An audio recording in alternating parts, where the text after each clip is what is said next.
Last session of the day, we're going to have a roundtable discussion. We have 4 speakers here. Each is going to speak under the heading 5-point plan for Ireland.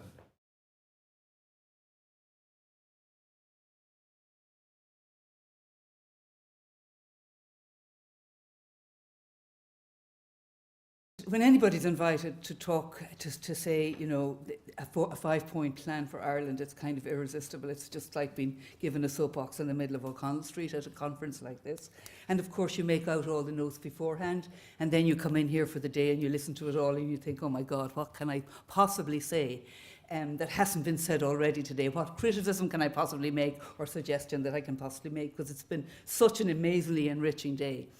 So what I'm going to share with you are really just 5 points that I think could make a real difference in Ireland if we really tackle them.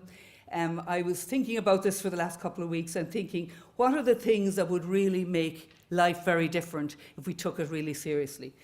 So take this in the context of all you've heard today and put it into that mix in your heads, because what I'm going to say now is probably not what's written down here. It's very much coloured by what I heard today. The first of these points, I think, it has come out very neatly for me out of this morning's and today's discussion, and that is the need to use data to drive policy, to provide evidence, to make policy and public service more effective. That's pretty clear. A lot of people have said it, but we don't do it. We have a very poor record when it comes to systematic use of evidence to underpin policy.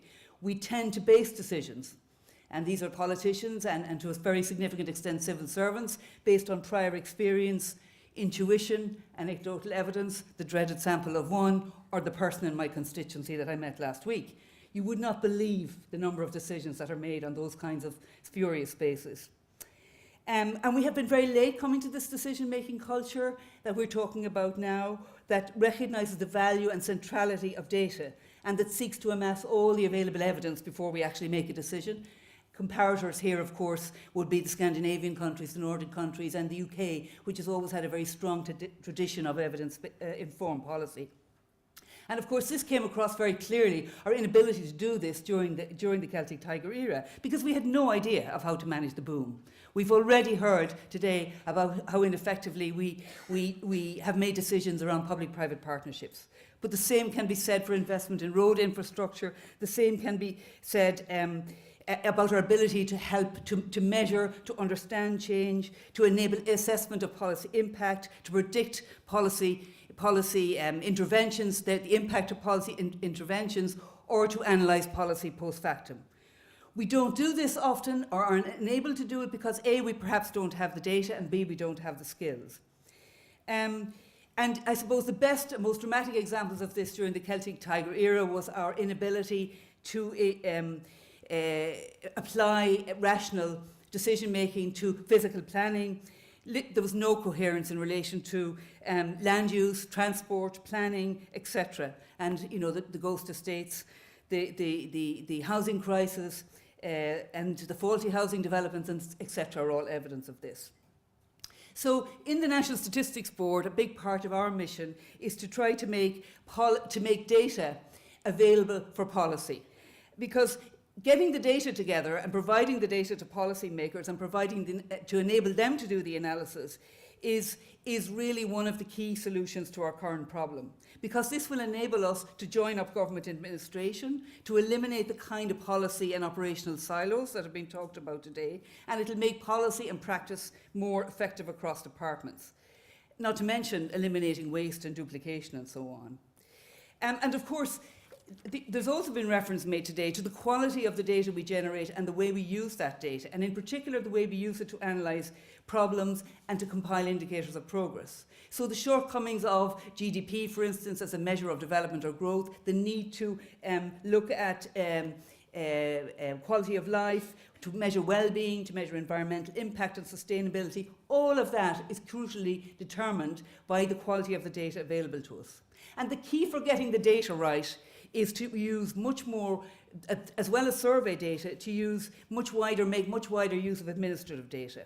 This is data which is collected by government departments to enable the delivery of government programmes and is held within departments and agencies. And the NSB is really stressing the need for a whole system approach to this data to always obviously with regard to data protection principles here, and the CSO and its activities is very much guided here by the Statistics Act, which governs how they do their business and is particularly strong on issues of confidentiality when using data for statistical purposes. The point I'm trying to make here very simply is that if we are able to join the dots in relation to data, we will have much better analysis, and if we have much better analysis, we'll have much better policy.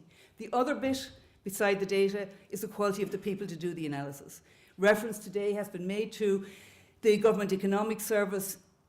That is not enough on its own. We need to beef that up with people who have skills around social analysis, around statistical analysis, but we also need to recognise that we have denuded many of our government departments of specialist skills, and they were scarce enough before we encouraged people to move out.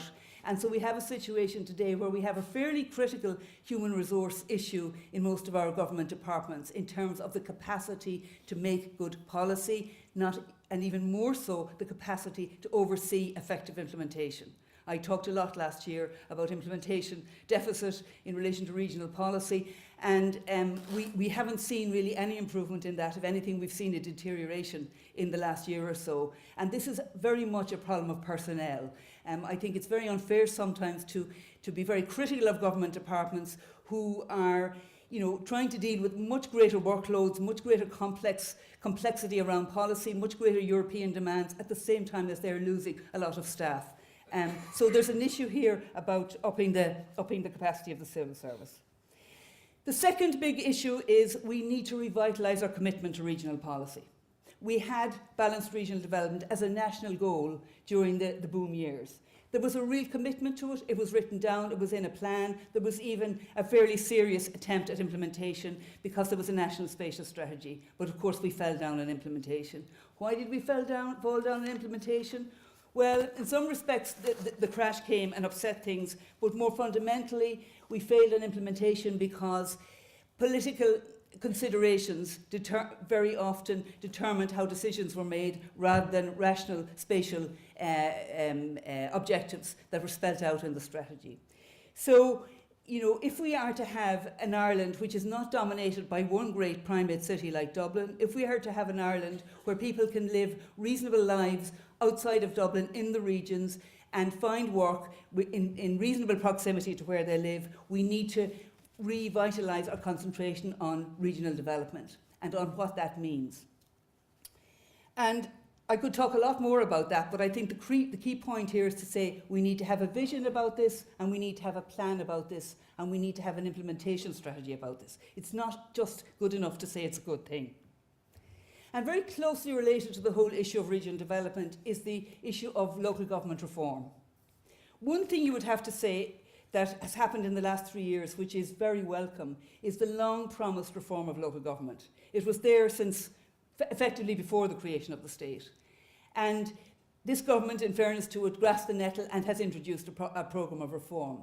This programme of reform has been criticised, but it actually, so far, is working reasonably well. Elections have been held, committees are being put in place, structures are being developed.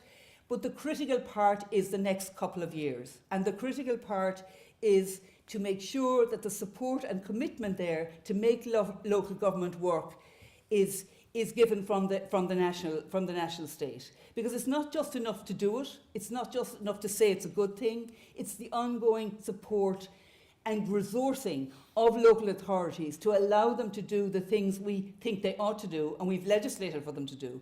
That's what's really critical. Because what happens very often is we don't resource people that we give responsibility to do things to, and this applies to state agencies, etc., etc. So, and then we blame them because they didn't do it. And this, believe me, will happen with the local authority and the reform of local government, unless there is a commitment from national government to make it work. Because these reforms are among the most radical in the whole history of the state in terms of their potential to radically alter the nature of policy delivery and its impact both on service delivery at local level and its impact on regional development. It's a really important development and we need to support it and we need to understand it. The third point, or the fourth point in relation to that, is the link between that and the work of the community and voluntary sector. There are a lot of people here in this audience, I know, who work in the community and voluntary sector. I myself do a lot of work and have a lot of contact with that sector. Its relationship with the state is quite a fraught one for all kinds of reasons, some of which have been adverted to today, which range from the way in which the whole local the development sector has evolved at local level, to the way in which voluntary and community organisations engage with the state at national level in the provision of services, at the nature of the contractual relationships, the regulations, etc., etc. What would make things really different for this country would be if the community and voluntary sector were recognised in a way that the adequacy of the reality of what they do and the adequacy of the communication with them was stepped up very significantly. I think that would make a huge difference. It's about respect, it's about communication, it's about measurement and recognition for what people do, and it's about asking the community and voluntary sector on their side to take responsibility for delivering high levels of service and high levels of governance. Two more things. One is broadband. If there is anything that would transform this country, and I was so glad to hear the previous speaker advert to it, it would be universal high-speed broadband now. We have been talking about this for 10, 12, 15 years now. There was an Information Society Commission that sat in the early part of the 2000s, and we thought we had it all figured out. We thought this was it was going to happen within 3 years. We thought again at every stage of every strategy that every department of communications instituted over the last 10 or 15 years. And still we don't have it, and still when I go down every week to Roscommon, I can barely get dial-up quality in my home when I'm out in the country, not to mention that the water coming out of the tap is undrinkable, etc., etc.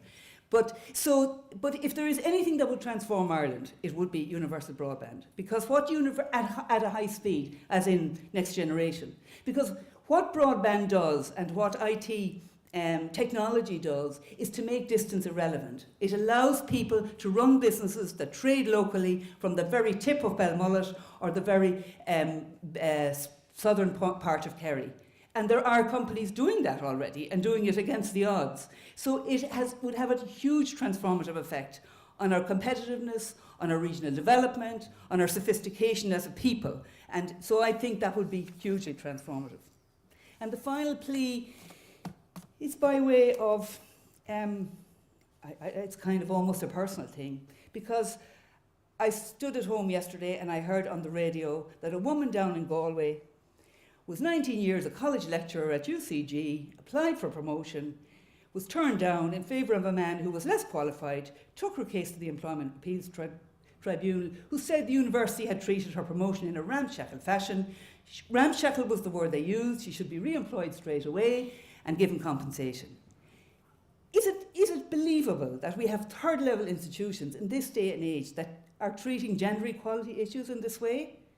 As somebody who spent my entire 20s marching the streets for things like equal pay, equal treatment, maternity leave for women, etc., I look at Dáil Éireann, I look at the Web Summit, I look at this incident yesterday and I think, what are we doing as a country that we still are not treating men and women equally, leaving aside all the others? I spent a lot of my research life looking at gender issues and studying them. I am constantly amazed that we still have these problems. And that we actually do not accept yet that the recreation of the species, the perpetuation of the species, the growth of the population is about two parents raising a family, and that we need to adjust our work and our lifestyles and our spaces, public and private spaces, to facilitate that. And it isn't just about women doing it all by themselves and taking all the responsibility. Finally, I would say that what has hit me from today's discourse is that we really need to find ways to communicate more effectively between the state and the people. The Irish water debacle is obviously the most spectacular example of this lately, in that there is really a sense of disconnect between people's understanding of their role as citizens and the responsibilities that come with that, and what the state does and how you actually run the state. And it seems to me that that was really very significantly highlighted in the water issue. But it's around in a lot of other issues too. And this is why Social Justice Ireland is calling for deliberative democracy. It's why the whole local government project will stand or fail on the quality of the consultation with local people. It is why the future of our democracy, it seems to me, will stand or fail on the next few years, and whether the state is able to communicate effectively with the people, and whether the people understand that the money that the state collects is linked to the quality of the services that are provided to them. I think there's a lot of disconnect around that issue.